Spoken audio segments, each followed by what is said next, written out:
विक्रम और बेताल कहानी नंबर 11। वह मरा क्यों। किसी जमाने में अंग देश में यशकेतु नाम का राजा था।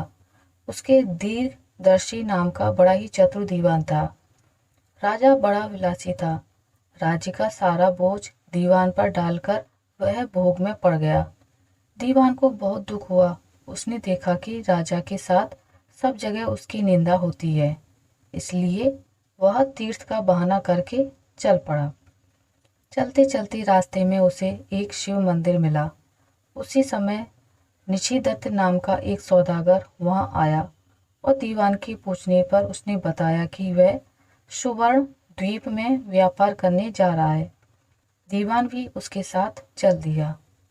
दोनों जहाज पर चढ़कर सुवर्ण द्वीप पहुंचे और वहां व्यापार करके धन कमाकर लौटे।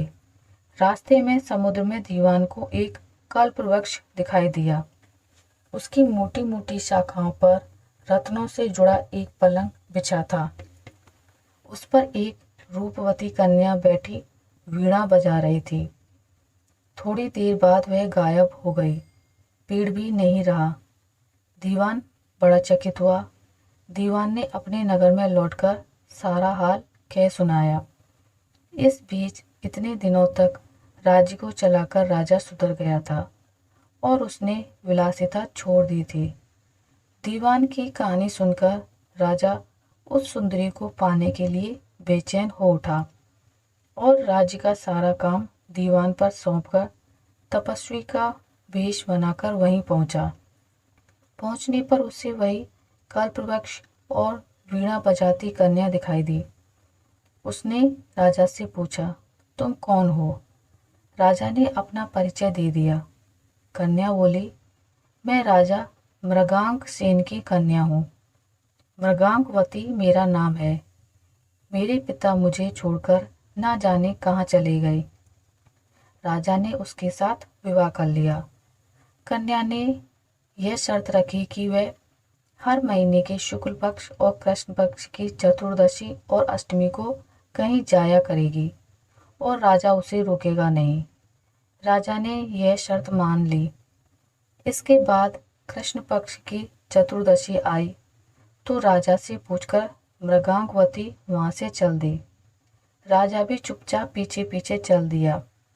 अचानक राजा ने देखा कि एक राक्षस निकला और उसने मृगांकवती को निगल लिया।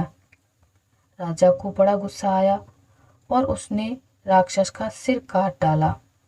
मृगांकवती उसके पेट से जीवित निकल आई। राजा ने उससे पूछा कि यह क्या माजरा है? तो उसने कहा, महाराज, मेरे पिता मेरे बिना भोजन नहीं करते थे। मैं अष्टमी और चतुर्दशी के दिन यहाँ शिव पूजा करने आती थी। एक दिन पूजा में मुझे बहुत देर हो गई। पिता को भूखा रहना पड़ा। देर से जब मैं घर लौटी तो उन्होंने गुस्से में मुझे शाप दे दिया कि अष्टमी और चतुर्दशी के दिन जब मैं पूजन के लिए आया करूँगी तो एक राक्षस मुझे निगल जाया करेगा और मैं उसका पेट चीरकर निकला करूँगी। जब मैंने उनसे शाप छुड़ाने के लिए बहुत प्रार्थना की तो वह बोले, जब अंग देश का राजा तेरा पति बनेगा और तुझे राक्षस से निगली जाते देखेगा तो वह राक्षस को मार देगा, तब तेरे शाप का अंत होगा। इसके बाद राजा उसे लेकर नगर में आया। दीवान ने यह देखा तो उसका हृदय फट गया और वह मर गया। इतना कहकर बेताल ने पूछा, हे राजन, यह बताओ कि स्वामी की इतनी खुशी के समय दीवान का हृदय क्यों फट गया? राजा ने कहा, इसलिए कि उसने सोचा कि राजा फिर स्त्री के चक्कर में पड़ गया और राज्य की दुर्दशा होगी।